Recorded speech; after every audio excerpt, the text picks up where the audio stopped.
Acho que agora sim a gente já está ao vivo. Queria desejar boa noite para as pessoas que estão aí presentes. Lembrando aí, meu nome é Luiz Henrique, eu sou filósofo e sou psicanalista, e hoje a gente vai trabalhar aí o tema angústia e ansiedade. É interessante trabalhar esse tema, né, sobre uma perspectiva da psicanálise, porque de alguma maneira a gente trabalhar a questão da ansiedade ainda como um fator subjetivo de uma percepção individual. Antes de começar, eu gostaria de pedir para vocês aí curtirem, né, a minha página, Luiz Henrique Psicanalista, né, compartilharem aí com seus colegas, tem muitos conteúdos, né, para vocês acessarem, e também visitar a minha página www.cuidadodesi.com.br. Lá também vai ter um conteúdo um pouco mais denso. Também coloco as lives lá, tem um espaço que é vídeos, tem artigos também, artigos mais densos para quem se interessa um pouquinho mais sobre o assunto, né? Antes de começar também, eu vou colocar aqui, porque nos tempos atuais é interessante quando a gente vai discutir um determinado tema, um determinado assunto, que a gente coloca algumas referências, né, que basearam, além ali do Freud, né, que seria o pai da psicanálise, né, a gente se sustenta em artigos científicos de revistas científicas. Então, eu vou colocar aqui, né, um dos artigos no qual eu me baseei, né, da revista científica Uma Visão da Psicanálise, né, da Carina Marques Ferreira de Oliveira. Também no artigo, né, da Florência Cavalcante, que vai falar sobre a questão do transtorno da ansiedade na perspectiva da psicanálise, né? E o terceiro, eu acho que eu não coloquei aqui, deixa eu ver, ela não está aqui, mas é a Maria Bernadette Lima Maia, que também vai falar sobre a questão do transtorno de ansiedade dentro da perspectiva da psicanálise. Na verdade, são as contribuições para a percepção do transtorno da psicanálise a partir da psicanálise. Então, esses foram os temas que eu utilizei. Então, hoje, especificamente, nós vamos trabalhar o tema, né, relativo à angústia e à ansiedade. Vocês vão entender assim, o foco principal vai ser o transtorno de ansiedade. A gente vai falar um pouquinho sobre ansiedade, mas por que também coloquei a questão da angústia, né? Dentro da psicanálise, a angústia seria o afeto base, né? Segundo Lacan, vai dizer que a angústia é aquele afeto que não engana, né, que revela ali, que coloca o sujeito, né, evidencia o sujeito entre ali o seu desejo e a satisfação desse desejo, a realização desse desejo, ou seja, é o que coloca o sujeito no centro dessa atenção, né, da resolução ali do complexo edipiano, né, ou seja, de desejar aquilo que é o proibido, né, e embrenhar na resolução desse desejo proibido, que seria ali o complexo de Édipo, né, que é o desejo ali pela mãe, desde pequeno, por conta da mãe, que o sustento provido pela mãe, o carinho, o amor, a proximidade que tem com a mãe, aquele afeto, de alguma maneira, tem que ser resolvido, deslocado para outro objeto. Então, a angústia, né, como o Lacan próprio vai dizer, que é aquele afeto que não engana, de alguma maneira vai evidenciar o sujeito dentro dessa tensão.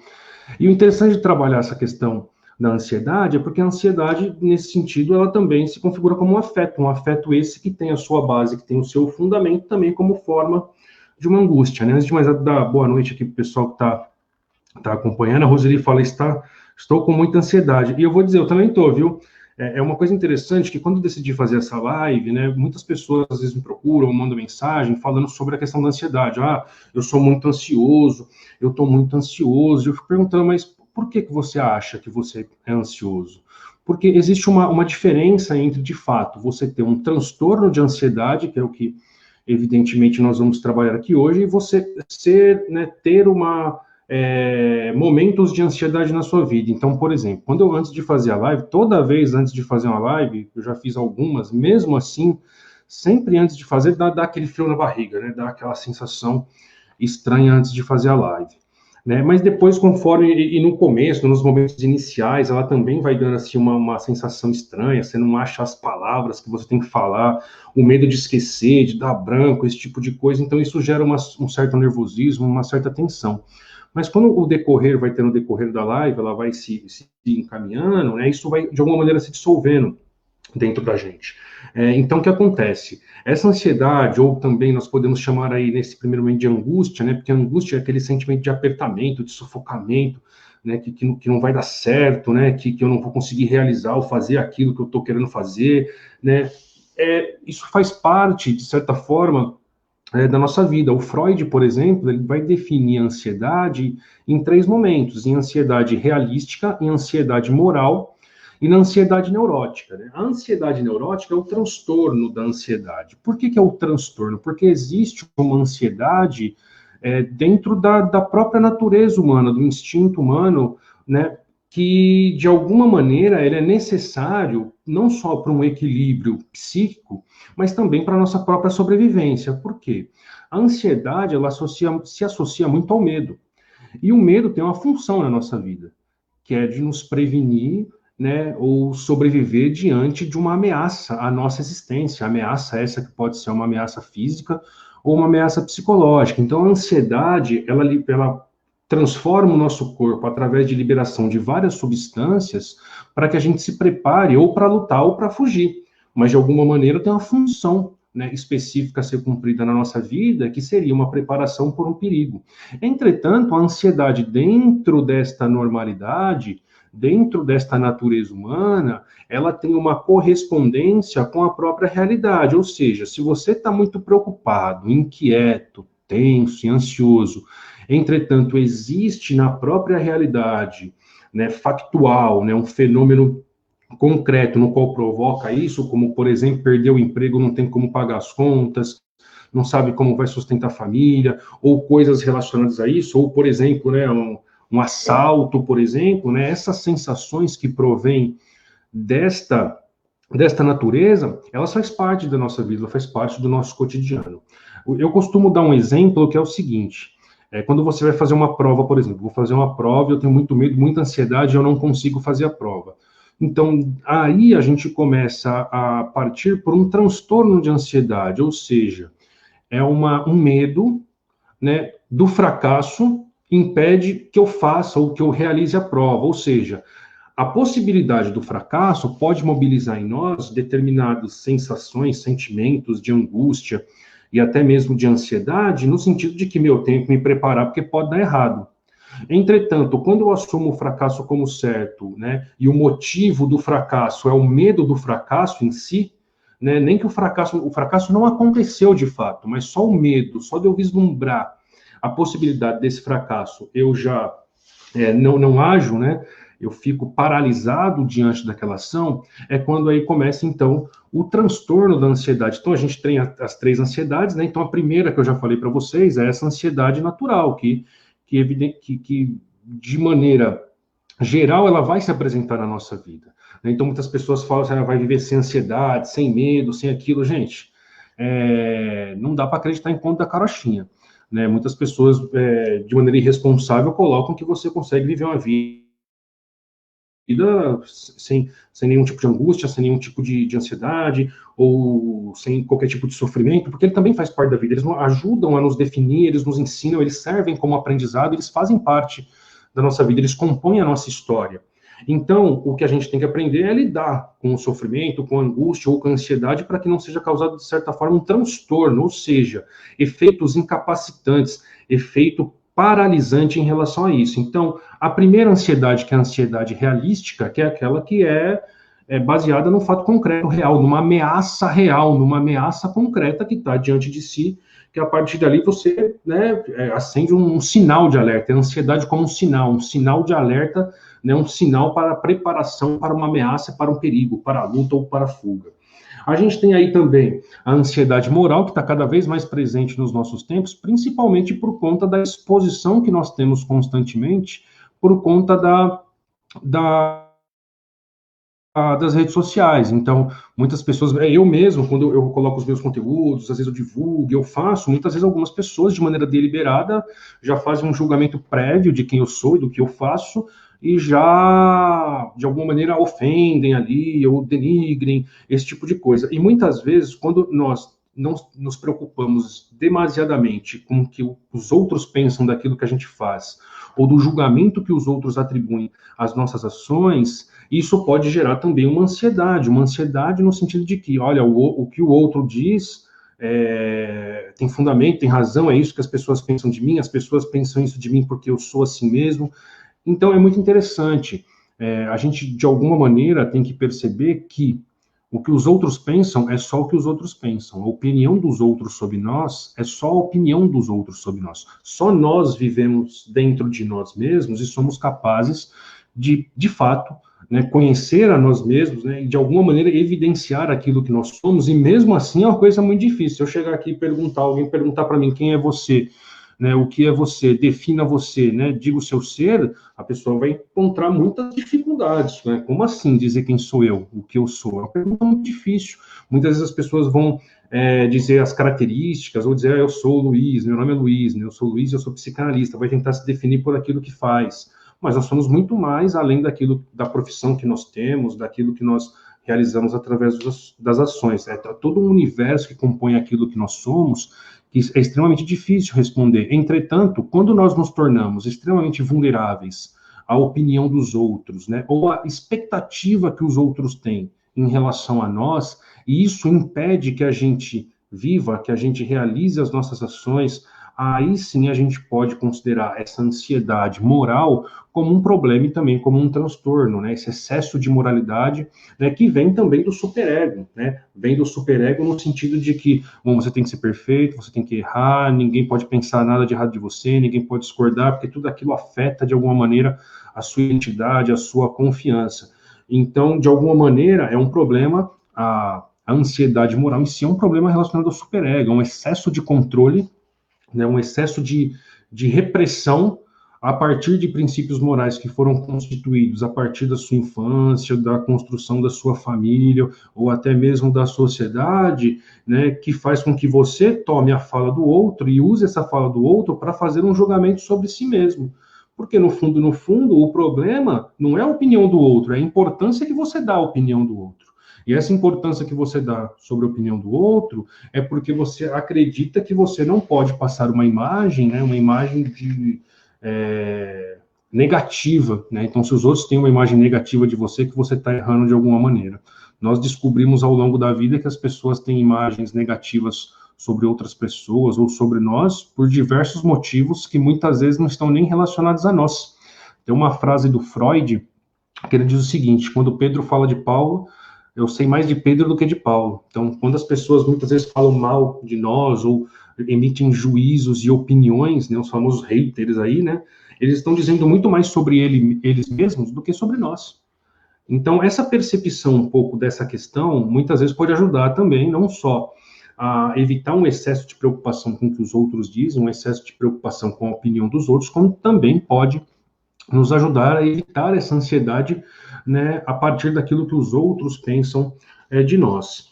E a terceira, que a gente especificamente vai trabalhar com um pouco mais de detalhe, é o transtorno de ansiedade, né, o que Freud vai chamar de ansiedade neurótica. E o que seria isso? Eu peguei uma definição para compartilhar com vocês, porque é difícil, né, colocar aqui, né, então eu coloquei aqui, colei aqui, né, para conseguir passar com vocês, né? Então, é uma definição que começa, né, com a Maria Bernardes Lima, Maia, né, que é de acordo com Silva, que o último nome dela é Silva. Então, Freud percebeu que a ansiedade é uma condição que afeta excessivamente o ser humano, pois seus distúrbios estão associados a reações no organismo, diante de situações estimulantes, sendo um estado altamente desgastante que tira as pessoas do controle das suas próprias vidas. Então, olha só que interessante. Então, é uma resposta que nós temos a determinados estímulos, entretanto, uma resposta desproporcional, ou seja, aquela ameaça, às vezes, de fato, não representa uma ameaça, né, correspondente ao grau de preocupação que eu tenho em relação a ela. Por exemplo, quando a gente fala, quando uma ansiedade moral, que é a preocupação com a opinião dos outros, se transforma numa ansiedade neurótica ou num transtorno de ansiedade. Quando, de alguma maneira, eu considero aquela opinião alheia, a opinião do outro, como uma ameaça à minha existência, como uma ameaça real, quando, na verdade, ela não é. Então, qual era o objetivo central dessa live?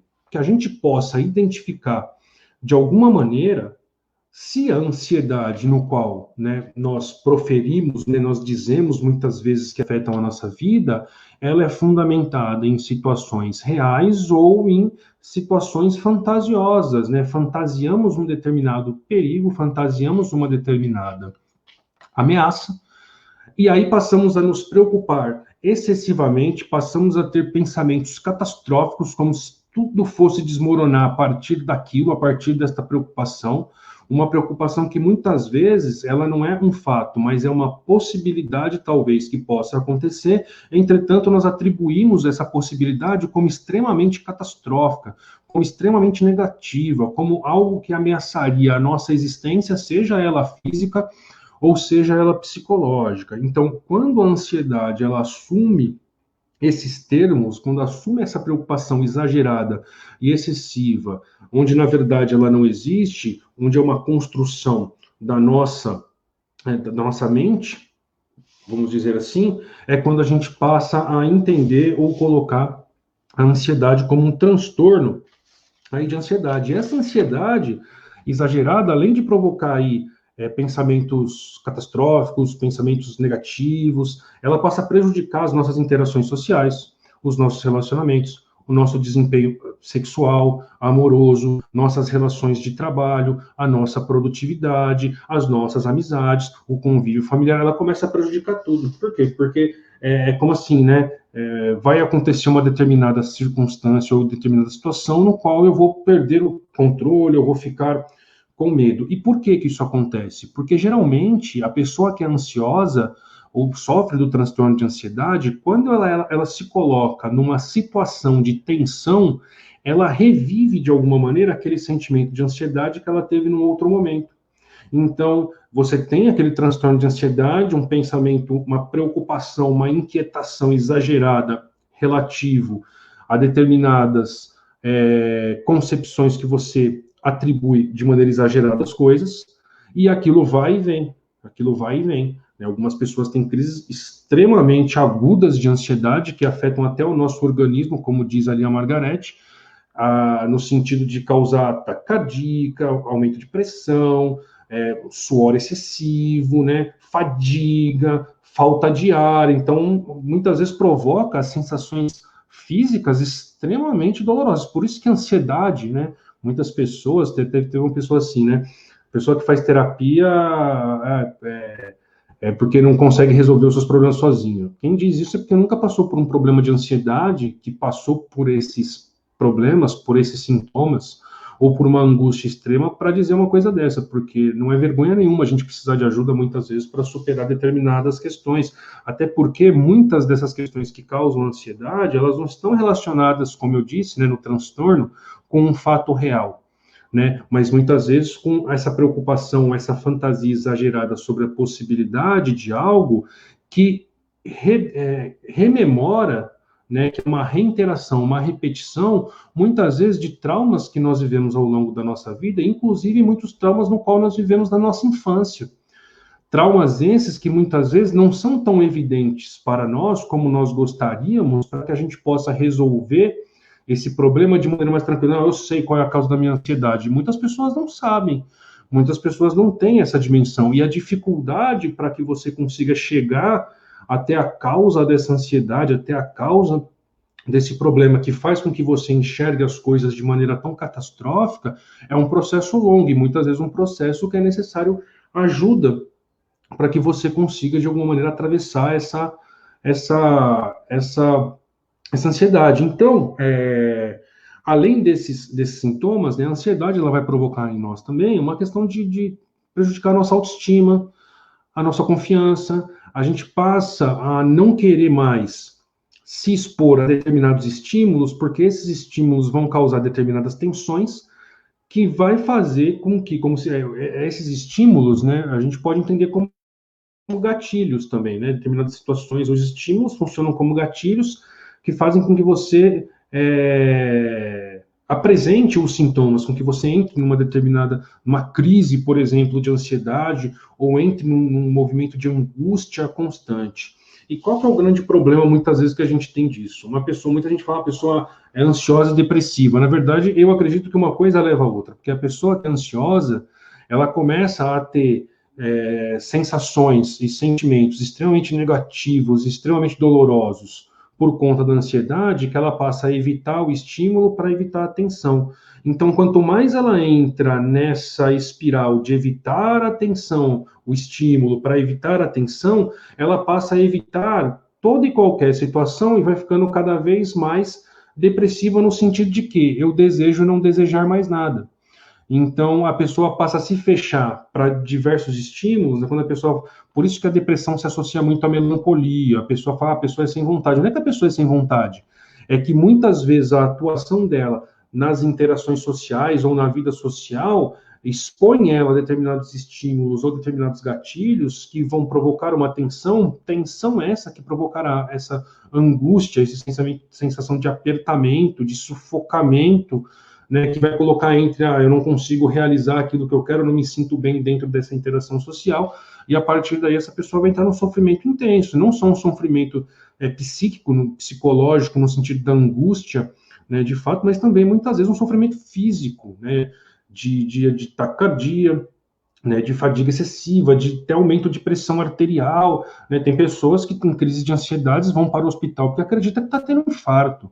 Então, é natural, muitas vezes, que a pessoa evite essa tensão, e muitas vezes o evitar essa tensão pode levá-la, de alguma maneira, a um quadro, às vezes, de depressão, que é desejar, não mais desejar, evitar toda e qualquer tensão, e para evitar toda e qualquer tensão, eu vou evitar todo e qualquer tipo de interação. Né? Então, a pessoa entra ali, né, eu estou dizendo associada à melancolia, porque Freud, né, quando vai comer o começo ali das teorias relativas à depressão, se dá através, né, da questão da melancolia. Então, muitas vezes esse quadro de ansiedade, ele pode nos levar ali a depressão. Então, essa primeira parte da live era para a gente falar sobre as consequências da depressão. Então, na verdade, a segunda parte, a primeira parte, então, né, seria ali a definição da angústia e as 3 formas de ansiedade, que é a realística, a moral e a neurótica. E nessa segunda parte aqui, as consequências dessa ansiedade neurótica, desse transtorno de ansiedade, né, que é o transtorno de ansiedade generalizado, que, segundo a psicanálise, né, baseado nas questões da psicanálise, só é possível de ser diagnosticada ou trabalhada a partir de pressupostos subjetivos, ou seja, individuais. Por isso que a análise individual, né, tendo como um ponto de partida a subjetividade, porque cada pessoa, dentro do seu universo simbólico, simboliza as experiências, os traumas e a sua vivência de maneira extremamente subjetiva, na maneira no qual ele recebeu isso desde ali do princípio da infância, desde as experiências de infância até a adolescência e a fase adulta, geralmente é quando se apresenta com mais intensidade, né, esses traumas que foram mal resolvidos, que não houve uma resolução durante o período de infância, que se arrasta até a vida adulta. Então, o que acontece? Desvendar o porquê determinado, não é porquê determinados medos, mas quais são os seus medos reais, da onde parte esses medos reais, ele é extremamente subjetivo. Alguns medos, né, que são mais gerais, que a gente pensa assim, ter medo da opinião do outro, né, ou não gostar da opinião do outro, ou ficar ali, né, extremamente abalado com a opinião do outro, mas esse se abalar extremamente com a opinião do outro também vem, de certa forma, de uma construção desde a sua infância, da sua criação, no sentido de que você não pode errar, né? Alguma coisa que aconteceu na sua infância, algum erro que você cometeu, né? Que você foi ali, de alguma maneira, repreendido, por exemplo, né? Não assim, quando aconteceu uma coisa de errado, você foi repreendido, já está traumatizado, porque a pessoa vai ficar com medo. Eu tenho um filho, ele fez um negócio de errado, eu não posso brigar. Não, não é isso. Né, são experiências traumáticas, né, evidentemente traumáticas, repetitivas, que vai minar a confiança, né, nos primeiros anos de idade, que faz que quando você esteja na fase adulta, te cause pavor, te cause medo, né, se expor diante da opinião dos outros, para que você não revive em você esse trauma, né, que você sofreu lá na sua infância e que te marcou. Né? Então, o processo de não só diagnóstico, mas também de trabalhar e de superação, de resolução da ansiedade, segundo a psicanálise, ele se dá através de pressupostos, né, de bases, de fundamentos subjetivos. É a partir dessa subjetividade, é a partir daí que a gente vai identificar a ansiedade, é a partir daí que a gente vai trabalhar a ansiedade.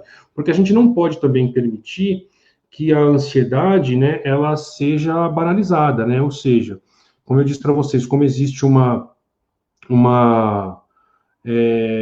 ansiedade a partir de pressupostos reais, de fundamentos reais, então não é qualquer medo, qualquer angústia, qualquer coisa que eu sinta, que necessariamente eu vou dizer, bom, vou me autodiagnosticar, me autodiagnostiquei, eu sou ansioso. Não, é interessante trabalhar isso, muitas vezes procurar, né, não só a questão da análise em si, do terapeuta em si, do psicanalista em si, mas também realmente de obter o conhecimento. Eu acredito, e as pessoas que me acompanham, eu acredito que o conhecimento transforma. Quanto mais você conhece sobre algo, mais fácil, na minha concepção, de você lidar com determinados problemas. E mesmo a psicanálise, né, ela acredita nisso, porque quanto mais conhecimento você tem, né, de conteúdos, de traumas que estão recalcados, que estão reprimidos no seu inconsciente, mais fácil é de você trabalhar, mais fácil é de você entender e de superar ali o seu problema. Tem algumas interações aqui.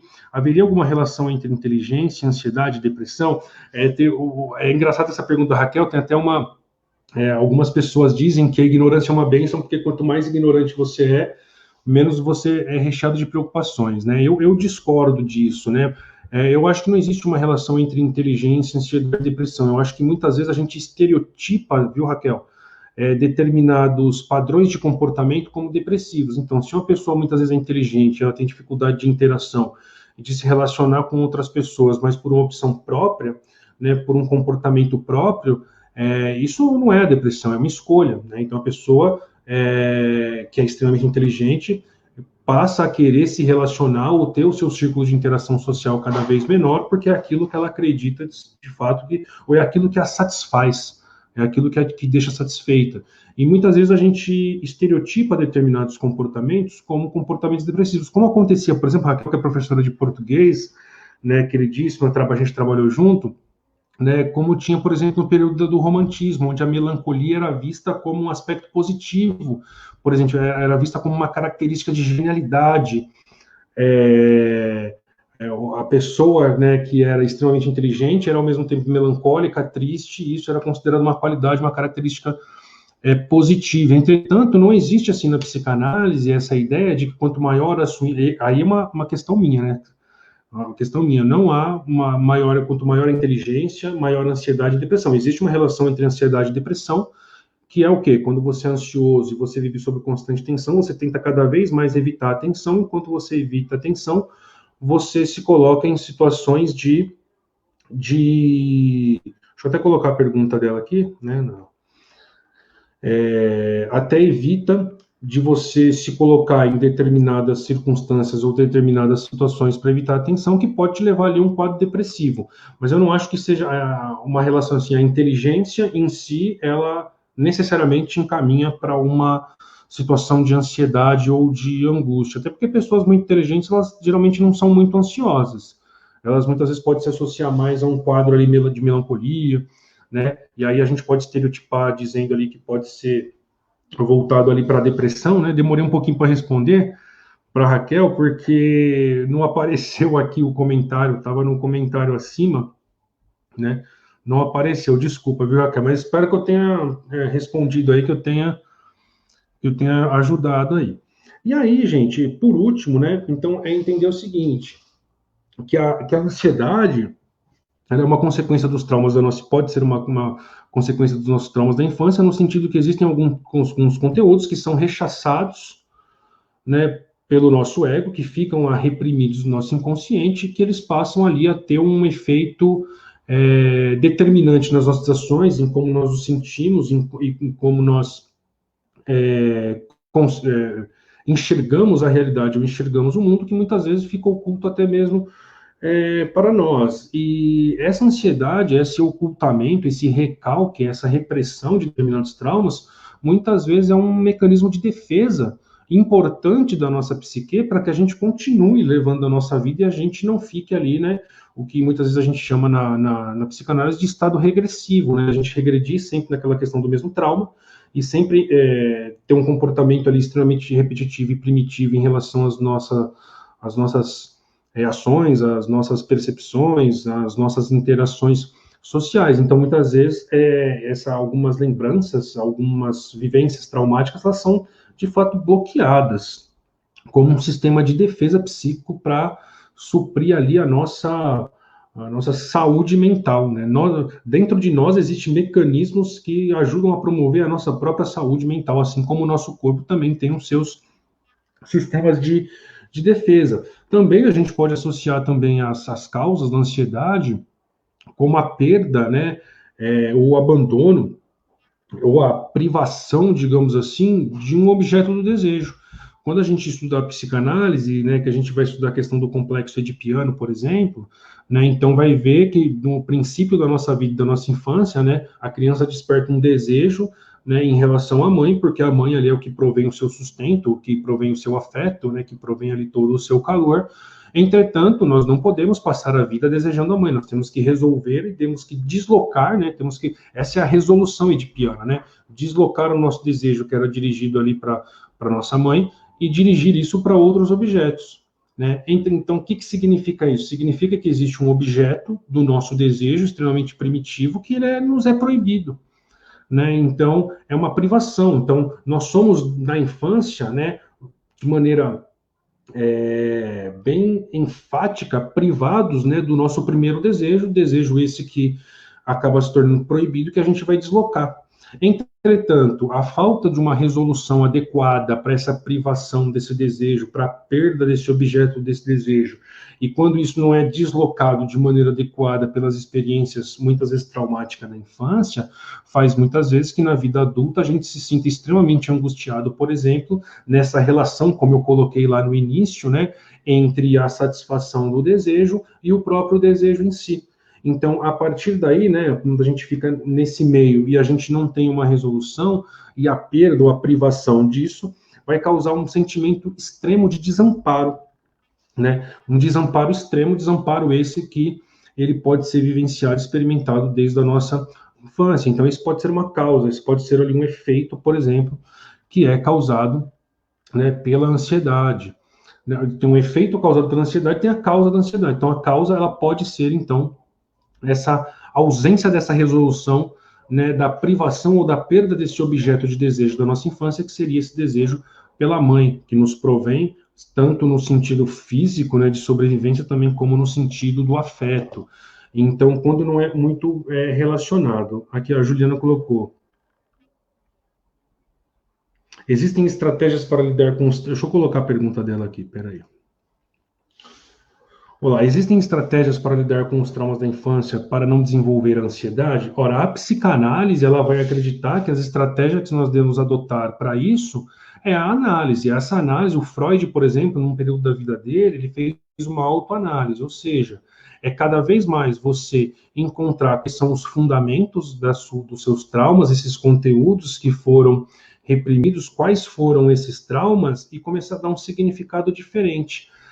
Sem falar da psicanálise, tem o Sartre, que ele tem uma frase que ele diz: não importa o que o mundo fez de nós, importa o que nós fazemos a partir do que o mundo fez de nós. Então, quando eu falo que eu acredito que o conhecimento transforma, então, muitas vezes, na fase adulta, quando nós passamos a analisar, né, a fundo a nós mesmos, os nossos traumas e os nossos conteúdos, nós temos a condição de utilizar isso como um aprendizado. Um aprendizado, né, como eu sempre digo, a partir do momento que você tem aquilo, você tem a possibilidade de escolher, a possibilidade de escolha, de decisão. De decisão do quê? Bom, eu vou usar isso para mudar os meus comportamentos para que eu não reitere isso. Então, a estratégia é isso, bom, identificar ali qual é o trauma, qual é a causa. A partir do momento que eu identifico a causa do trauma, eu passo a refletir sobre como esse trauma e essa causa reflete nos meus comportamentos ou reflete no meu mal-estar. E a partir daí eu posso tentar modificar os meus comportamentos, mas baseados nisso. Um erro que as pessoas muitas vezes cometem é colocar, né, a superação, a estratégia, né, de resolução da ansiedade como uma fórmula. Fórmula no sentido de que, bom, ó, se você agir dessa maneira, ter esses comportamentos específicos, automaticamente você vai ali superar o seu trauma, né? Automaticamente esse trauma ele será superado.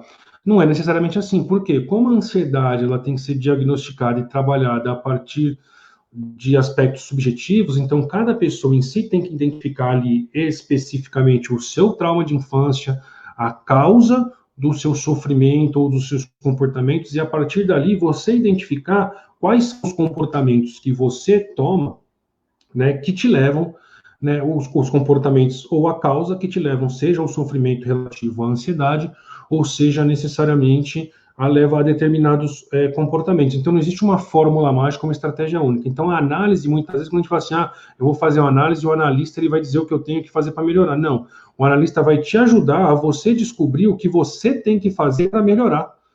Não sei se eu ajudei, Juliana, mas é mais ou menos assim. Tem uma pergunta aqui também do Augusto Oliveira. Lá, poderia repetir a parte do trauma não resolvido no desejo da mãe? Então, eu vou repetir, assim, é um tema muito extenso e muito complexo também, porque, assim, né, o desejo, muitas vezes, para o Freud, ele é classificado como uma pulsão primitiva de uma necessidade de desenvolver o afeto, né, o afeto no qual nós desenvolvemos em relação uns aos outros. E o primeiro contato que nós temos afetivo, né, seria o contato que nós temos com a nossa mãe. Significa, então, que é com a nossa mãe que nós aprendemos a desprender um desejo, digamos assim, ou desenvolver, por exemplo, a nossa afetividade. Então, nós dirigimos o nosso desejo àquilo, dirigimos o nosso desejo à mãe. Entretanto, a mãe, né, o desejo da mãe, ele é uma proibição. Por quê? Você não pode desejar a mãe porque é um desejo incestuoso. Então, ele é proibido, né? Tem o livro do Freud, do Mal-Estar de Civilização, que ele fala sobre o mito da horda primitiva, que ele vai dizer isso de maneira mais detalhada. Eu posso até fazer uma live sobre isso, que seria interessante, mas na medida que o sujeito ele não consegue deslocar esse desejo, essa afetividade para outros, né, que a gente na psicanálise chama de objetos, né, do desejo, né, ou seja, seria outras pessoas, por exemplo, dirigir esse desejo, deslocar esse desejo que era dirigido à mãe para outros lugares, a gente passa a ter um sentimento de desamparo, de carência, um sentimento de privação, né, de castração, de impotência. Por quê? Porque eu tinha um objeto de desejo, esse objeto de desejo me foi privado, eu não posso satisfazer esse desejo, por isso eu desenvolvo esse sentimento de impotência, de castração, que é o que o Freud determina que é o complexo de castração. Entretanto, né, esse trauma, a resolução desse trauma, ele é extremamente importante para que a gente consiga dirigir, né, e controlar ali os nossos afetos e as nossas emoções de maneira mais significativa, de maneira mais saudável. Até no princípio, quando eu coloquei lá a definição, né, da Margarete, ela vai dizer o seguinte, né, diante de situações estimulantes, sendo um estado altamente desgastante que tira as pessoas do controle de suas próprias vidas, né? Ou seja, ela passa a perder o controle da sua própria vida, ela passa a perder aquele controle, por quê? Porque ela vivencia um sentimento de desamparo, vivencia um sentimento de abandono, muitas vezes, porque o objeto ali de afeto que a pessoa aprendeu a ter desde a sua primeira infância, lhe foi negado, né? Então, é por isso, eu não sei se eu ajudei, se eu respondi algo, se eu ajudei, né? Eu tentei responder de uma maneira mais simples, eu sempre tento aqui, gente, não... até a Raquel que está aqui, ela me conhece, né? Eu sou formado em filosofia, e nas primeiras lives que eu fiz, as pessoas se incomodavam porque eu usava muitos termos técnicos, né? E aí eu estou tentando, assim, ser o mais simples possível, o mais didático possível, para que possa entender. Não sei se eu te ajudei aí, Augusto, mas de certa forma, sim. Então, essa questão sobre a direção da afetividade, né, do controle da afetividade, de como nós dirigimos os nossos afetos, né, a determinados objetos. Entretanto, determinados objetos de desejo não são realizáveis. É isso que é interessante. Inclusive, eu tenho até uma crítica sobre essa... Hoje em dia tem essa coisa, você pode, você merece, né? Olha, nem tudo a gente pode, gente. Nem tudo a gente pode. Tem coisas que nós não podemos, tem coisas que são prejudiciais, tanto para nós quanto para a sociedade em si. Então, perceber muitas vezes essa questão do você pode, você merece, ela alimenta muito mais uma neurose infantil, no sentido de onipotência, né, de um egocentrismo, né, de constituir as pessoas como ególatras, né, viciadas em si mesmas, nos seus próprios desejos e em satisfazê-los, que não percebem muitas vezes que os desejos e alguns afetos que são dirigidos a determinados objetos, eles têm que ser deslocados, eles têm que ser trabalhados, tá? E aí, para finalizar aqui, então, eu coloquei aqui uma reflexão, né, que assim, né, se você gostaria, né, de voltar no tempo e mudar as escolhas que você teve ao longo da sua vida, que constituíram o seu momento presente. Será que a gente tem esse desejo? Será que a gente tem essa vontade de voltar no passado e mudar as nossas ações, mudar as nossas vivências, mudar ali os nossos traumas? Né? E se você fala assim, não, eu adoraria voltar no tempo e mudar um monte de coisa, né? Mas se você soubesse que esse desejo ele alimenta um sentimento de culpa, um sentimento de arrependimento pelas coisas que você realizou no passado, e principalmente um sentimento de impotência, no sentido de que, no fundo, você sabe que não dá para voltar no tempo e mudar o passado. Então, muitas vezes, quanto mais nós pensamos em eu gostaria de voltar no tempo, ter feito isso e aquilo, em vez da gente entender aquilo, ressignificar aquilo, ou aceitar o fato que aconteceu, e entender que, por mais que aquele fato no passado determine o nosso presente, né, o nosso momento presente é o que define o nosso futuro. Então, não é voltar no passado que vai mudar o nosso futuro, é o que nós fazemos aqui e agora, no presente, é que efetivamente vai mudar a nossa vida no futuro. Mas quando você fica remoendo, que nem a Morena que diz, eu às vezes tenho sim, ó, eu às vezes tenho vontade, às vezes, de mudar. Isso, na verdade, ela alimenta, a Raquel que falou fascinante, muito obrigado, né? Isso muitas vezes alimenta um sentimento em nós de falta de esperança, de que não há nada a ser feito, que eu não posso fazer nada, né, que eu não posso mudar, né, como se o meu futuro estivesse morto, acabado, como se não tivesse mais esse sentimento de esperança. Entretanto, eu acredito que a maioria das pessoas não gostaria de viver com essa ideia, né, de viver com a ideia de como se o nosso futuro tivesse condenado, que aí entra nessa questão, muitas vezes, da ansiedade, de acreditar, né, de colocar, né, todas as possibilidades de maneira catastróficas e extremamente negativas, né? Então, eu acho o seguinte, quando você, de alguma maneira, não aceita essa ideia e fala, bom, eu não gostaria de alimentar esse sentimento de falta de esperança, esse sentimento catastrófico de que o meu futuro, a partir de agora, está condenado, baseado nas perspectivas que eu tive no presente, então é uma hora de você dedicar a sua atenção a si mesmo. Né? Até eu vou colocar novamente aqui o site. Quando eu construí esse site, né, esse projeto, que é o Cuidado de Si, né, um projeto também que é baseado em teorias filosóficas do Foucault, que ele tem um livro que é a História da Sexualidade, que se chama O Cuidado de Si. Ele vai dizer que as formas de conhecimento, principalmente na antiguidade, elas funcionavam como uma forma de cuidado de si, uma forma de você alimentar em si, né, um cuidado, né, baseado no cuidado das suas virtudes, das suas ações, dos seus sentimentos, né. Então, a forma, de alguma maneira, de você tentar evitar isso é realmente o cuidado de si. No fundo, a gente sabe que antes de se dar bem com os outros, nós temos que nos dar bem conosco mesmo, a gente tem que se dar bem consigo mesmo. Então, é muito interessante que a gente aprenda a olhar para nós, a cuidar de nós. Né? Então, eu sou psicanalista, obviamente eu tento ajudar as pessoas, entretanto, a questão da autoanálise, do conhecimento que nós temos sobre nós, os nossos traumas e a maneira como nós podemos lidar com isso, elas também são extremamente positivas. A Juliana colocou aqui, ó, insegurança em determinados aspectos. Eu falo rápido, né, gente? Eu tenho que falar mais devagar, né? Insegurança em determinados aspectos da nossa vida pode desencadear a ansiedade, com certeza. Com certeza. Até porque, muitas vezes, quando a gente não resolve, né, a causa dessa insegurança em determinados momentos na sua vida, nós podemos rememorá-los, revivê-los, de certa maneira, e esse reviver, né, ele causa, né, reviver é reviver mesmo, né, a gente vai sentir e vai ser causado em nós aquelas mesmas sensações que nós tivemos anteriormente.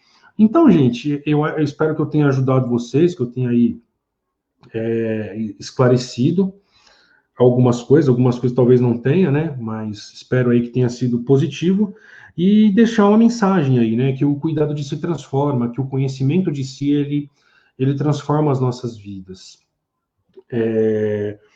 Que você não é, você está sendo. Né? Você não é, você está sendo. Você é um ser em constante construção.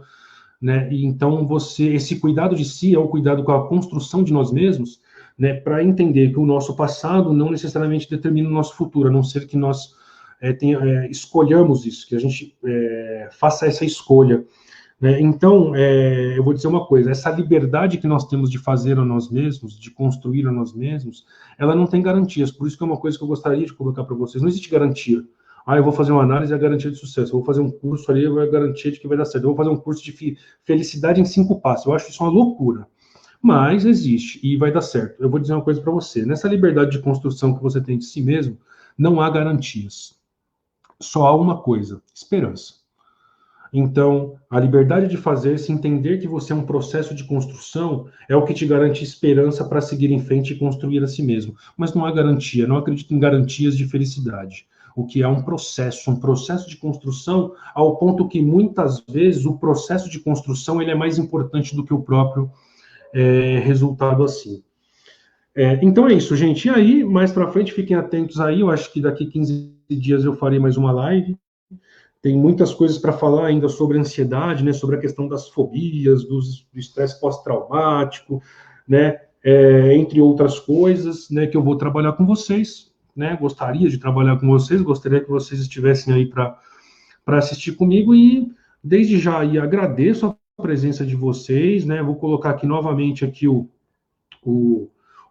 minha página, né, para vocês acessarem, divulgarem, sempre eu coloco conteúdo ali, eu sou meio relapso, às vezes eu coloco a cada 3 dias, às vezes a cada dia, às vezes é todo dia, mas sempre tem alguma coisa ali, e também o meu site ali, né, tô aprendendo a mexer um pouco mais aí nessa questão do site, para conteúdos mais sólidos, mais extensos, mais aprofundados em relação a isso, tem vários artigos lá, os vídeos que eu faço também, eles acabam ficando lá, e é isso, gente, então gostaria de desejar para vocês aí uma boa noite, tá? Muito obrigado, Raquel. É uma satisfação ter você aí presente, tá? Muito obrigado. A Isaac também estava aí, ó. Tem ex-alunos aí. Eu não consigo ver quem tá, gente. Desculpa, porque às vezes a barra aqui ela não rola. Eu fico tão empolgado falando que às vezes não rola, mas assim, muita gratidão por vocês estarem aqui me ouvindo, né? Numa quinta-feira à noite, né? Fiquei aí quase 1 hora falando, mas muito grato pela presença de vocês e é isso, gente. Boa noite, então, e até a próxima. E acompanha aí meu trabalho, gente. Tchau, tchau, gente.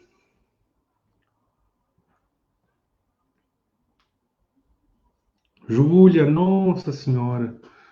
Olha, a gente vai revendo aqui, ó. Rodrigo também, ó. Muitos ex-alunos aí, legal.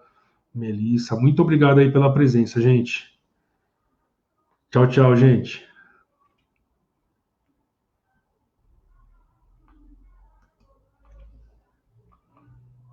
Obrigado, Melissa.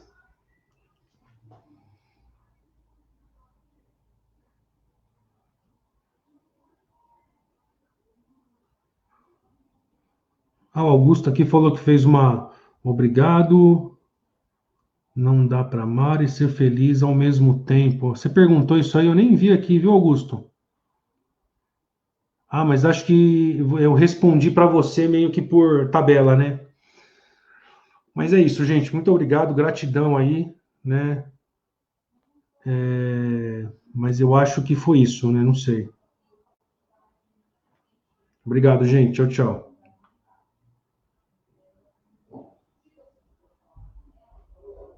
Não, ele fez a pergunta agora, gente. Desculpa. A frase não dá para amar e ser feliz ao mesmo tempo. Tem verdade olhando do ponto de vista da ansiedade? Augusto, não necessariamente, né? Não necessariamente pelo ponto de vista da ansiedade. Por quê? Não necessariamente o amor, né? Ou você ali amar é um sinônimo de infelicidade. Nós temos aí algumas teorias, principalmente relativas ao estoicismo, né, que vai dizer, bom, você tem que procurar o prazer, no entanto, evitar a dor, né? Mas essa associação de que o amar leva necessariamente ao sofrimento, não necessariamente ela pode ser entendida a partir do ponto de vista da ansiedade, até porque o amor, por exemplo, quando você pensa no Lacan, é dar algo que não se tem, né? Ou a procura de algo que falta em você no outro, num sentido de preenchimento, né? Entretanto, né, o que eu gosto sempre de ressaltar em relação à felicidade é que a felicidade não é um estado constante, eterno, um estado que não se altera. Eu acredito que nós podemos ter determinados momentos de felicidade, e assim como o amor. Inclusive, alguns dizem que ninguém foi feliz de fato ou viveu de fato sem antes ter amado. Então, eu acredito que em tudo que a gente faz na vida, em todos os nossos aspectos da vida, né, quando você fala assim, ó, não dá para amar e ser feliz ao mesmo tempo, eu acho que não dá para viver e ser feliz o tempo todo, talvez eu alteraria essa frase, não dá para viver e ser feliz o tempo todo, né? Então, mas eu, por exemplo, amo, né, por exemplo, meu filho, mas eu sei que em algum momento isso vai me causar dor e sofrimento, porque eu tenho filho. Então, eu não acho que, do ponto de vista da ansiedade, eu posso entender, a não ser que seja o seguinte, uma ansiedade extrema, uma expectativa extrema por amar e ser amado, né? Mas eu acredito que isso não seja necessariamente, né, baseado no transtorno de ansiedade, né? A questão, a relação entre o amor e a felicidade, né? Mas se você perguntou anteriormente aqui, me desculpa, Augusto, mas eu não vi. Eu só vi a parte do desejo da mãe, tá? Mas é isso aí.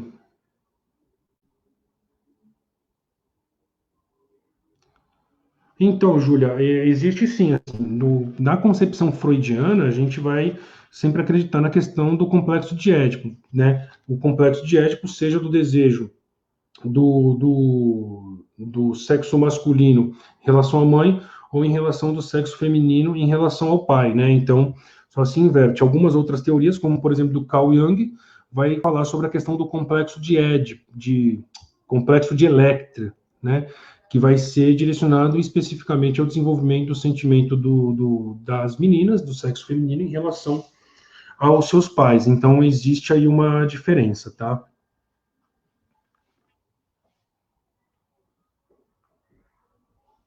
Olha que legal, muito bom, Rodrigo. Pô, que legal, tá vendo? Mas eu não sei se eu ajudei você aí, Júlia, mas é isso, gente. Desculpa aí se eu não consegui responder tudo, mas é que o tempo aí é curto, tá? Mas é isso, gente. Então, vou desejar uma boa noite de novo. Desejei boa noite, continuei falando 10 minutos aqui, né? E a gente se vê aí na próxima. Então, gente, tchau, tchau, boa noite, gratidão por vocês estarem aí, viu? Tchau, tchau, gente.